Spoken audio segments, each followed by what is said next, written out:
The historical record regarding the colonization of North America and the founding of the United States is so replete with open calls for genocide against Native Americans that it is hard to keep track of all of the oral and written statements from all of the various generals, settlers, state officials, legislative bodies, governors, authors, even U.S. presidents. And not only that, the vast evidence of genocide perpetrated against Native Americans also includes the countless, candid reports of what were often called battles or wars, which, when reviewed honestly, can only be called genocidal massacres. Though open calls for genocide were so frank that in many cases euphemism was not deemed necessary, and wars of extermination or extirpation were terms that were also used liberally. The genocide of the indigenous peoples in the Americas lasted longer and destroyed a greater percentage and possibly a greater total number of victims than any genocide in history. The destruction of the Indians of the Americas was, far and away, the most massive act of genocide in the history of the world.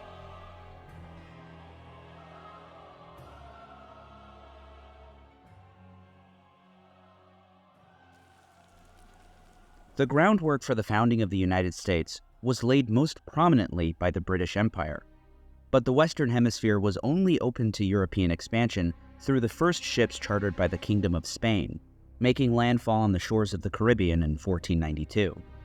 The island of Hispaniola was not the first that Christopher Columbus reached on his journey to America, but it would be the island which saw the first major bloodbath of the Spanish conquest.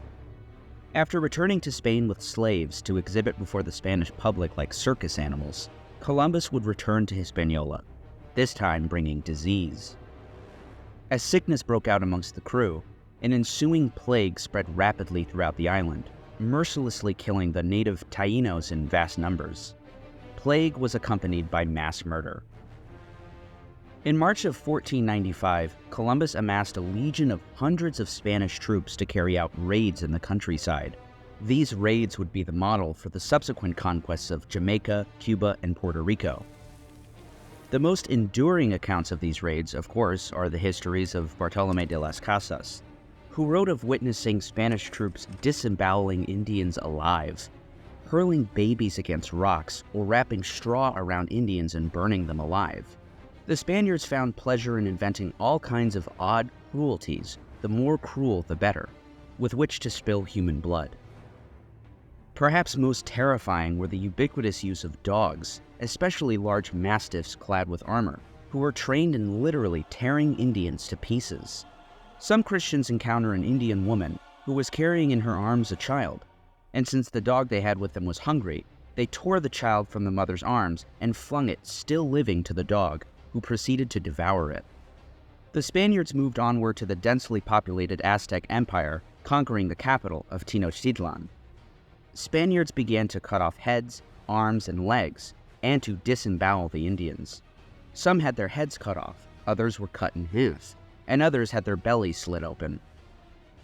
A tsunami of disease, followed closely by waves of conquistadors, spread out over millions of square miles. The Aztecs, the Maya, and the Inca, who inhabited an empire that was the largest in the world, all would fall to genocide and disease.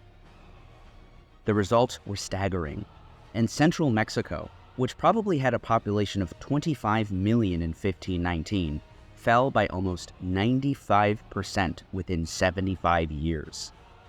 At least 94% of the population of Peru alone was gone in less than a century. Of the Maya, again, virtually all of them were wiped out, losing 95% of their people. The greatest genocide in history is no exaggeration, with all of these enormous societies numbering in the many tens of millions of people. But for all the disease and killing, from the very beginning, genocide was not the central or ultimate goal of the Spaniards. It was enslavement. The admiral himself, Christopher Columbus, would write to the King and Queen of Spain that Hispaniola contained so many slaves that they are innumerable. natives throughout the Americas would be put into mines, toiling for precious metals. By the close of the 16th century, bullion, primarily silver, made up more than 95% of all exports leaving Spanish America for Europe. Nearly that same percentage of the indigenous population had been destroyed in the process of seizing those riches. In Peru, the life expectancy for workers in mine shafts could be as little as 3 or 4 months, roughly equivalent to that of Auschwitz. In Bolivia, so many died mining the Cerro Rico that it could be the largest graveyard on the face of the earth, numbering from hundreds of thousands to even millions of people. These mines and also plantations were themselves acts of genocide, argues Ben Kiernan, head of genocide studies at Yale University. This comprised not outright slaughter, but the intentional infliction of life-threatening conditions informed by knowledge of the previous outcome of such practices. Nevertheless, the Spaniards did indeed spare millions of lives in order to be exploited and worked to death in mines. In this way, the Indians were a means to an end and held an economic purpose.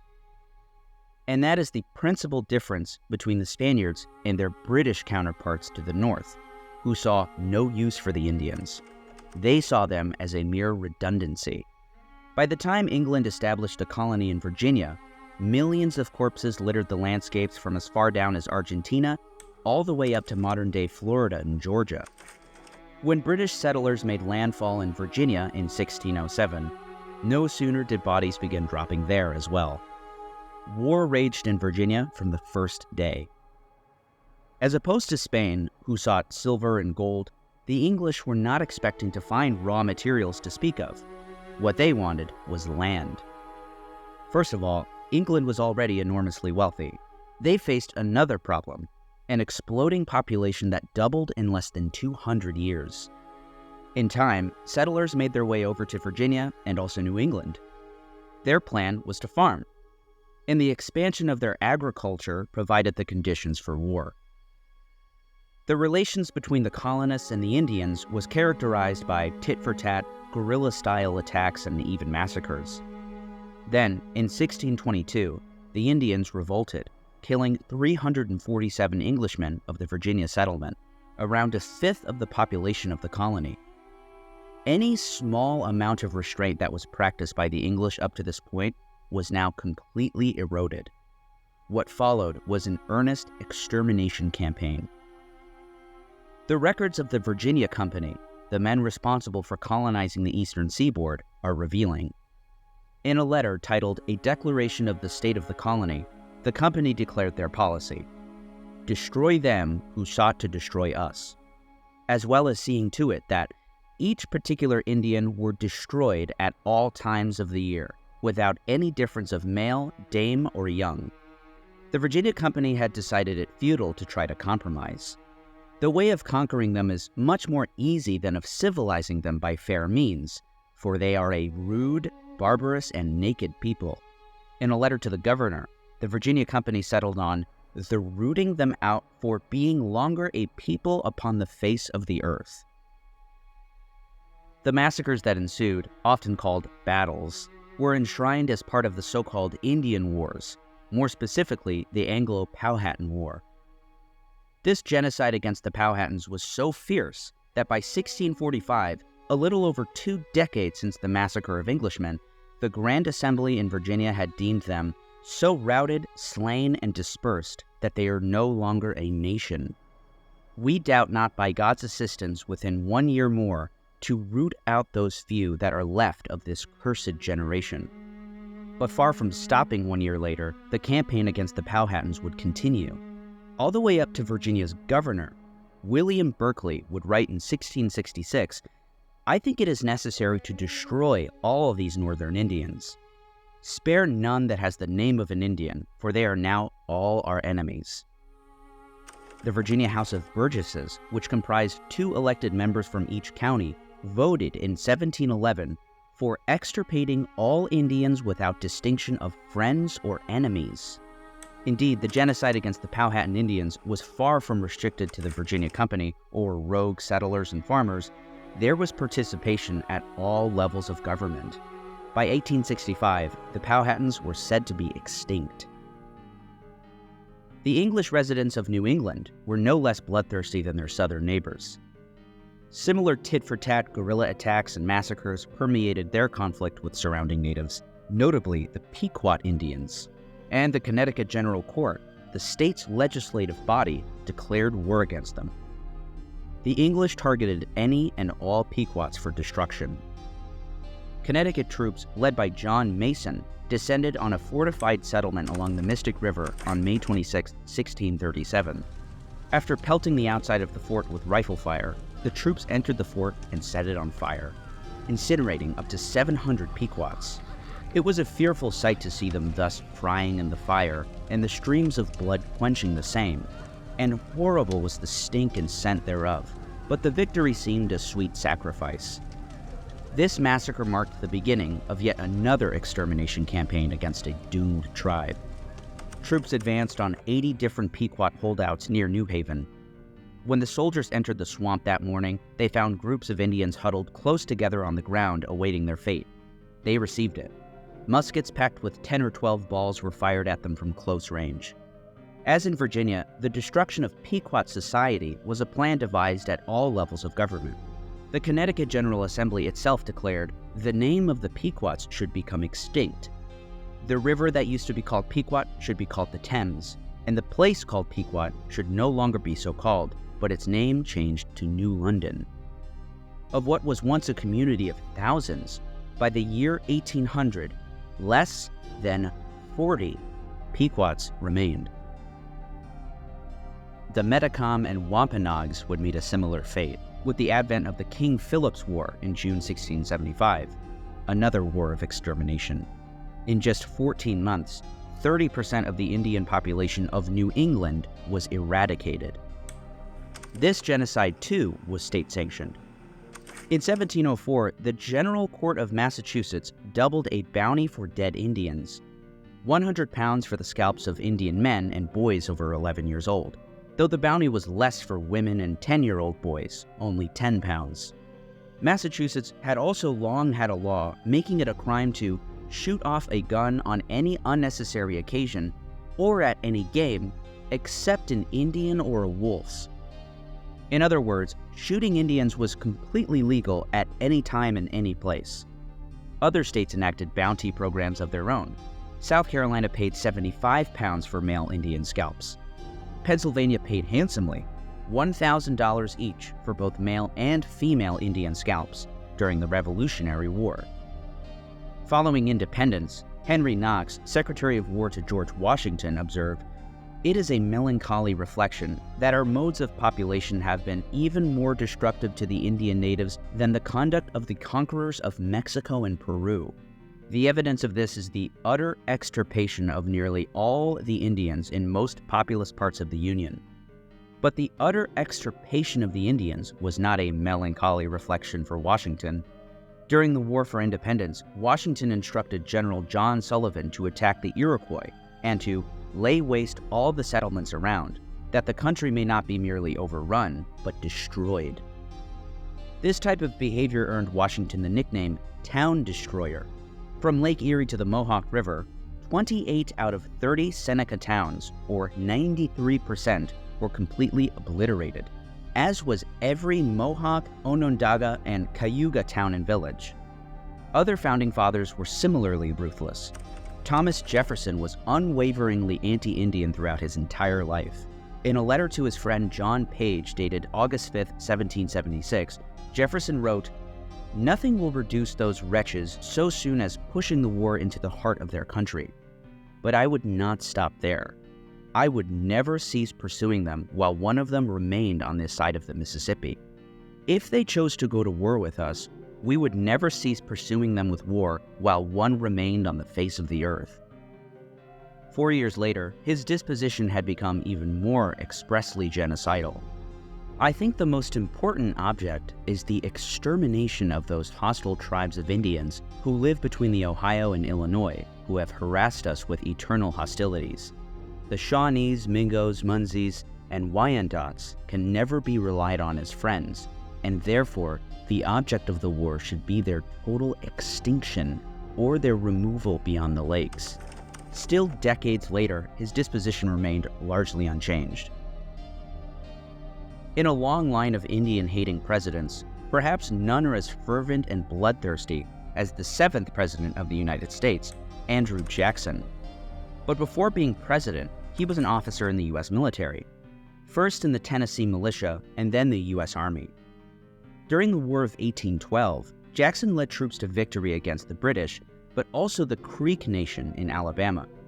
Jackson oversaw indiscriminate killings of Creeks, and the slaughter was so sustained until 15% of their population had been wiped off the map.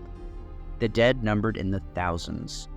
The fiends of the Tallapoosa will no longer murder our women and children. They have disappeared from the face of the earth.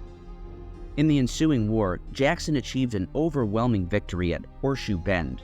The Creeks were easily outmatched, and Jackson's troops slaughtered them. Afterward, they mutilated the corpses, counting the dead with their severed noses and long strips of flesh. I have on all occasions preserved the scalps of my killed. Jackson, a major general, imposed a treaty bearing his name, the Treaty of Fort Jackson, taking over 20 million acres of land away from the Indians of Tennessee and Georgia. Removal of the Cherokee began in earnest. The whole Cherokee Nation ought to be scourged. Years before the Trail of Tears, Jackson was ethnically cleansing the Southeast for white settlement. Between 1817 and 18 alone, Jackson removed over 6,000 Cherokee from Georgia. These removal campaigns have been called genocidal death marches. As president, Jackson signed into law the Indian Removal Act of 1830. The object of the law was just as it sounds. Indians living in the Southeast had one choice: move west of the Mississippi. At the time, the Choctaw Nation numbered around 25,000 people. When the law went into effect, members of the Choctaw Nation began making their way westward. Of the first 1,000 who left in the winter of 1830, only 500 survived. The harsh trek, combined with the disease-ridden conditions of their squalid destination, killed at least 4,000 people in 4 years. 1/5 of the Choctaw Nation was dead. Jackson's successor, Martin Van Buren, took the reins on the program. The Indians were not better off for it. No state can achieve proper culture, civilization, and progress as long as Indians are permitted to remain. From 1838 to 39 alone, up to a quarter of the eastern Cherokee population had died. Of the 17,000 Cherokee who began the march westward, 8,000 would perish, nearly half of them, compared to the 60% who died in the Bataan Death March in World War II. But unlike the Bataan Death March, the death marches of the Trail of Tears contained thousands of women and children.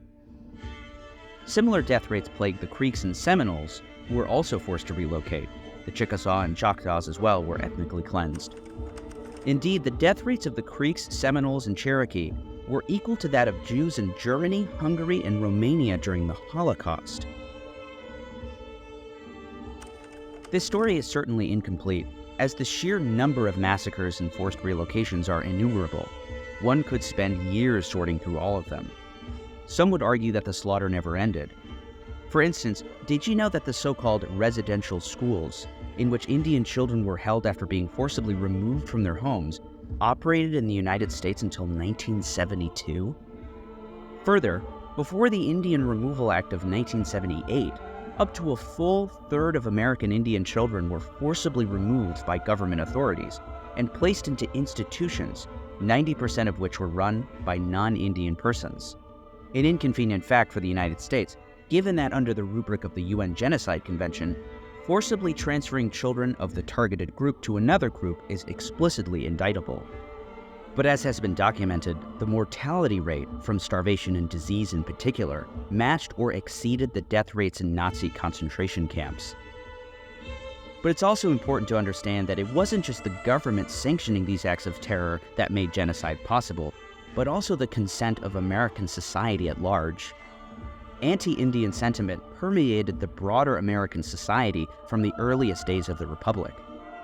A British author named John Smith Stewart, upon visiting the United States in 1784, wrote about how white Americans have the most rancorous antipathy to the whole race of Indians.